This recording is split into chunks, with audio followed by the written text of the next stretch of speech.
Well, Georgia is being Georgia. Republicans there continue their constant and vicious assault on voting rights. I mean, not much has changed in that particular state when it comes to this whole issue. And so what they've done is pass more laws. Now, keep in mind, you've seen a massive voter increase, especially among black folks. But now they like, no, this is too much.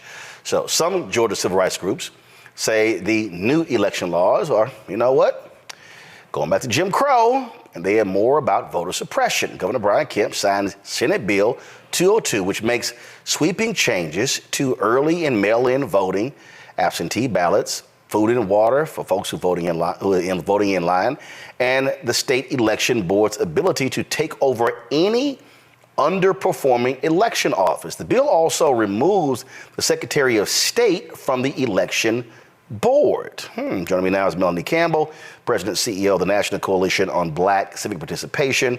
Melanie, you are what? Y'all in Maryland canvassing? Yeah, we out here in Prince George's County. Early vote ends tomorrow. And so we out here in Prince George's, headed to Baltimore tomorrow for 3 days. Go vote. Go vote. It makes a difference. Go vote. We out here rolling. So let's talk about this bill that was passed in Georgia. Now, this is what Kemp said, quote, Georgia will take another step toward ensuring our elections are secure, accessible, and fair. They're already secure, accessible, and fair. But the bottom line is they actually want to make it harder. This is what the story says here. The new law imposes new voter identification requirements for absentee ballots, empowers state officials to take over local election boards, limits the use of ballot drop boxes, and makes it a crime to approach voters in line to give them food and water. So, wow, that's actually making it better? Well, you know, folks are trying to make sure that they can help one candidate. That's at the end of the day. I'm not being partisan, just factual. They're trying to make it easier, hoping that Donald Trump, because he's fumbling all over himself in court and everything else, so they're going to find ways. They're looking, every time, Roland, we move forward, it goes back to what happened after President Obama was elected. In these red states, in many of them, they just try to change the laws because they can't win fairly. And that's what's happening in Georgia. And so I'm sure a lot of our civil rights lawyer colleagues, Roland, are going to file lawsuits. You're going to make it so that you can make changes 45 days before the election, when it really was, I think it's supposed to be 90 days. So that way you create a lot of confusion, intimidation. Nothing's new under the sun.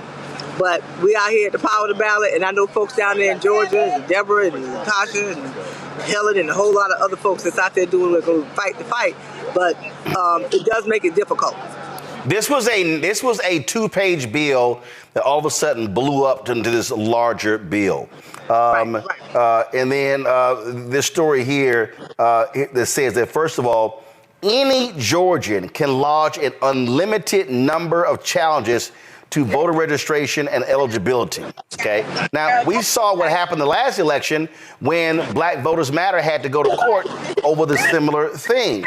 Also, you've already seen a lawsuit that has been filed against this law from the New Georgia Project, Black Voters Matter Fund, and Rise Inc. And so again, Republicans keep trying to say, oh, this is about making it fair. No, this is about trying to have as many restraints as possible that target African American people of color, because they're still pissed off what happened in 2020 when Biden and Harris won the state and Raphael Warnock and John Ossoff were Democrats elected to the United States Senate. Yeah, and see, that's the thing, Roland. They look at how in Georgia, in the 22, every election, they look and they study what worked. Even when they passed those laws, we showed up in 2022 in Georgia. So they rewrite those and say, okay, what else can we, rather than try to organize themselves to win fairly, that's what's happening. And so folks are using Governor Kemp doesn't have to run again. So he's I'm sure thinking about what's going to happen next for him. So he doesn't mind signing a bill that is not just unfair, but it is it's the height of voter suppression, and that's what they're doing. I know we are organized, but you can't always organize out a lot of this stuff. You know, when you think from Shelby v. Holder to now, yes, we're winning elections, but there's elections that we're not winning because of this voter suppression. Indeed, indeed. Melanie Campbell, we appreciate it. Thanks a lot. Okay, thanks, Rebel. Bye. All right, keep up the good work. I'm going to go to you, Rebecca. Here's the whole deal, Rebecca. Here we go to my iPad. Story here says, as of February, state legislators in 43 states introduced more than 250 bills with restrictive voting provisions. That's according to the Brennan Center for Justice. And the bottom line is, it's Republicans. The Heritage Action for America, they had 20,000 conservative activists lobbying lawmakers trying to make these changes. What Melanie said right there, Rebecca, is correct. They studied what happened and they said, damn, we lost in 2020, change the law. Man, we lost some elections in 2022 midterms, change the law. The strategy of the Republican Party is to shrink the electorate.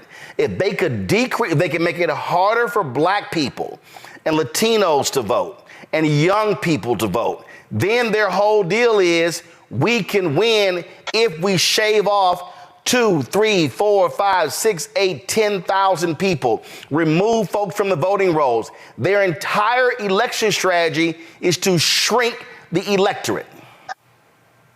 Absolutely. We're seeing one particular party in this country try to surgically remove people across the country from the voting rolls. The other thing is this particular Georgia law, there's some stuff that's on its face that simply runs afoul of federal law. One example, it requires a residential address and registering the vote. Right now, you could fill out a federal voter registration form. And if you are unhoused, i.e. homeless, you can either use the address of the homeless shelter that you may reside, or you could use the intersection of the street in which you live if you indeed actively live on the streets. That's what the federal requirements, that it allows for even people who are unhoused to be able to exercise the right to vote. So even on its face, I can see a lot of challenges where there's violations of federal law. Unfortunately, I think the Republican Party has a strategy and a calculus where they think this Supreme Court, where ultimately many of these voting rights cases are going to go up to the Supreme Court, is that there's a calculation of the Supreme Court is not on the side of democracy,